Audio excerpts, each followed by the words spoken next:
Mahesh Patil joining us now. Mahesh, good to have you with us on a morning where we're again tottering and not really managing to hold out any gains whatsoever. Everyone is now trying to get a grasp or estimate the kind of economic impact this will have. And let's remember that we're nowhere, we possibly are nowhere even in the heights of this contagion, at least in India. We've so far been fairly protected, but all guesses are on as to how this could go. Yeah, that's right. I think the markets have corrected in anticipation, and it's mainly led by the global fall. Okay, we've seen global markets reacting, and essentially it's the panic from global investors, which, as someone mentioned earlier, you've seen $4 billion of outflows. Domestic investors have still not panicked. We've still seen steady inflow coming in. And India, up till now, has remained untouched. Okay, we've seen some cases, but I think next couple of weeks will be crucial for India to see how the contagion spreads over here. And to that extent, I think that will determine really how our economy gets impacted in the next few quarters. But clearly, there is no doubt that the virus impact will have an impact on the economy. And globally, all the large economists are talking about recession coming in the next this quarter and next quarter. And that will clearly lead to earnings downgrades. We already seen in US the earnings have been cut sharply for this calendar year. In India also, I think you will see that for this year and for next year coming in. And to a large extent, I think the market has corrected, and it's now in a zone which is looking to be fairly attractive. It's clearly in a buy zone. But we've seen that during these times of extraordinary situations, markets tend to undershoot on the downside. And that is what I think one can't rule out even from these levels. But at a time when we're seeing the severe risk aversion and the fact that we've seen, absence of any sort of liquidity, that really suggests that the volatility is only going to persist. So what does one do then just with the current investments that they have? Do you just stay put, or is it a good time to nibble for some select mouth-watering opportunities? Yeah, so I think the market fall has been too sharp and sudden for anybody to react. I mean, in fact, it's sharper than what we saw in 2008. And I don't think anybody would have time to really sell and raise some cash. But now that the markets have corrected by around 25% or so from its near-term peak, I think there's no point trying to now sell into this sell-off. In fact, a lot of stocks have come down to levels which are looking very attractive, especially for us as a fund house. Many good quality stocks which we always wanted to buy, but they were looking expensive. Now with the correction, we've seen this correction has been across the board now, right? Even the frontline stocks which were doing well, I think they have also corrected because mainly the selling has come from the ETFs. So it's a good opportunity to actually build a good quality portfolio of stocks which were expensive but now are available at reasonable valuation.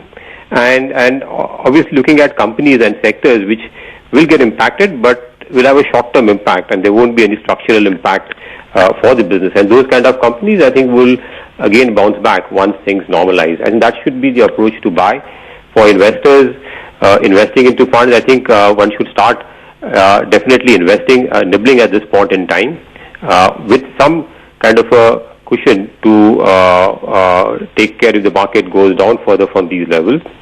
So it will not be a bad idea to spread out the investments over the next couple of months.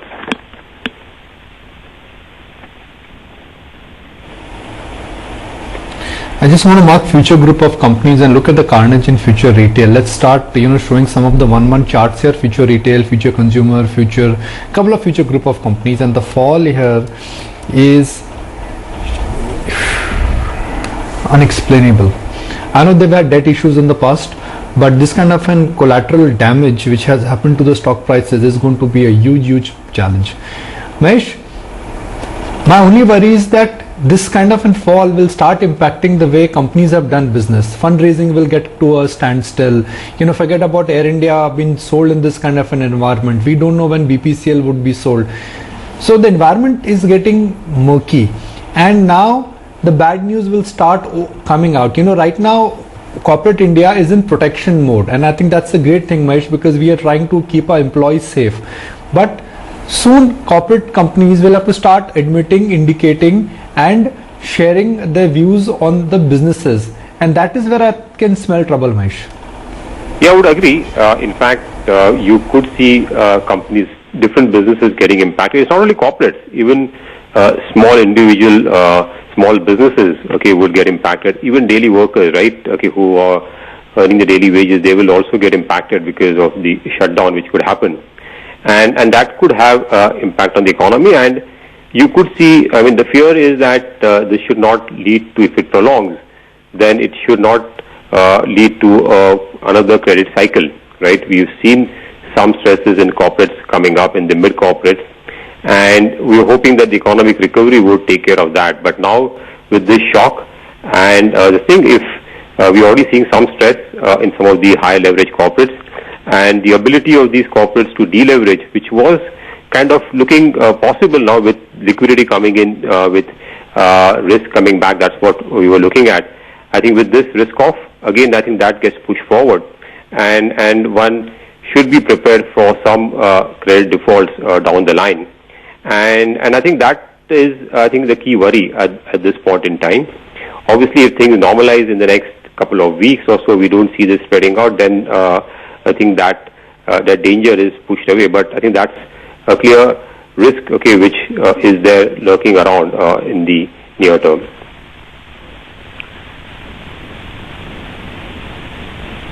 Okay. Are you somewhere not satisfied with the government response, or the Indian government response, or the regulator response to the crisis? Every government has announced a stimulus package. They are taking this approach of, we will do whatever it takes to fix the problem. Yet we've not heard anything from the Indian government which could be consoling, or which could be, talked about, which could be considered as like a stringent stimulus measure. Yeah, so these kind of situations demand for a quick action response by the government, fiscal as well as monetary, as one would have a lot of the other central banks and the governments are doing at this point in time. And we've seen that earlier, in the earlier crisis also. I think if you're quick to respond, okay, and provide, I think you can to some extent contain the cascading effect.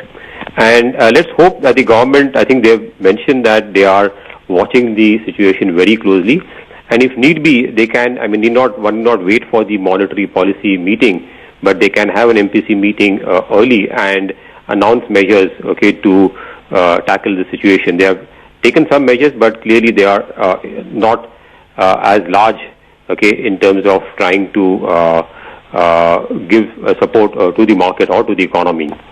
So I think we remain hopeful that the government will do something, and taking cues from what other governments are doing in Europe, in US, in China.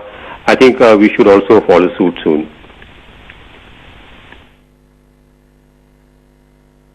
Mahesh, what is it that you're experiencing? While we understand that up until last month the SIP flows were only going up, but do you also fear that there would be redemption from mutual funds, or have we not hit the panic button just yet with retail investors?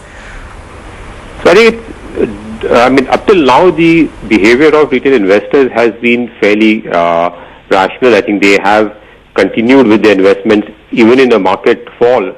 They have actually increase the allocation, which is normally what one would advise one to do, right? As a normal asset allocation, whenever there is a sharp correction in the market, long-term investors should use that opportunity to invest, and that's what has been happening. My only worry is that now with this sharp fall, and since in the last 2-3 years also we had difficult markets, didn't really do as well like say the US market. So the returns for the last 3 years and 5 years are now looking very, very weak, and so retail investors who have been patient up till now, I think they could start to get a bit jittery looking at the long-term returns, and it would be very difficult for them to convince that stay put in equity because long-term returns would still be good. So I think next few months would be a challenging time in terms of trying to test investor patience, and also from our side in time trying to communicate to investors and trying to stay put, because I think this is a time clearly to stay put. I think these times will also pass, as we have seen earlier, and it's critical that investors don't panic and take out money from the market at these levels. But I think up till now we've still not seen any panic. But I think next few months will be critical, where investor behavior would be really tested. Yeah, I bet it would. Mahesh, good to have you on the show. Thanks so much for taking the time out and speaking with us today.